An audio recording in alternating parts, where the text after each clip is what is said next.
11 il əvvəl terror hücumlarından sonra Amerikada müsəlmanların sayı 3-də 2 dəfə artıb. Onlardan çoxu mühacirdir və hücumlarda ittiham edilərək bəzi Amerikalılar tərəfindən ayrı seçkiliyə məruz qalır. Birləşmiş Ştatlarda 29 yaşa qədər müsəlman gənclərin demək olar ki, yarısı səs vermək üçün qeydiyyatdan keçib. Gallup'un keçirdiyi rəy sorğuları Amerikada əsas dini qruplarla müqayisədə səs vermək üçün müsəlmanların qeydiyyatdan daha az keçdiyini göstərib. Kaliforniyadan nümayəndə Nadiyə Hüseyn öz bloqunda Amerika müsəlmanlarından bəhs edir.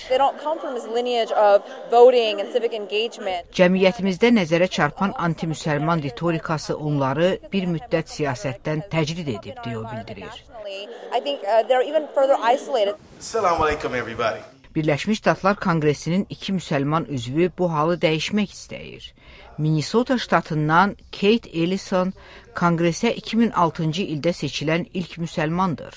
Müsəlman demokratların yığıncağında çıxış edən Ellison Amerikadakı diskriminasiyaya toxunub. Onlar bizə siyasətdə aktiv iştirakın mühümlüyünü göstərir ki, bu da təkcə Demokrat Partiyasını deyil, bizim içərisindən çıxdığımız izmaları formalaşdırır.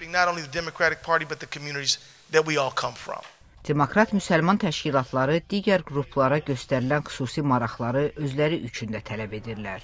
Qurultayda iştirak edən 6000 nümayəndədən 100-ü müsəlmandır ki, bu da 4 il bundan əvvəllə müqayisədə 2 dəfə çoxdur.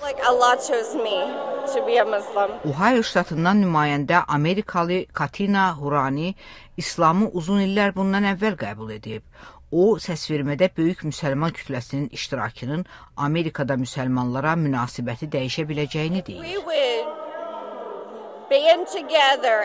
Əgər biz birləşib səsvermədə iştirak etsək, o adamlar ki, bizim maraqlarımızı təmsil edirlər, onda bizim nifrət və qorxu sarıdan narahatlığımız olmaz, deyə o bildirir. Ötən seçkilərdə müsəlmanların 90%-i Barack Obamaya səs vermişdi. Bu dəfə də qarşıdan gələn seçkilərdə müsəlman nümayəndələr səfərbər olaraq yenə də həmin adama səs verəcəklərinə ümid edirlər.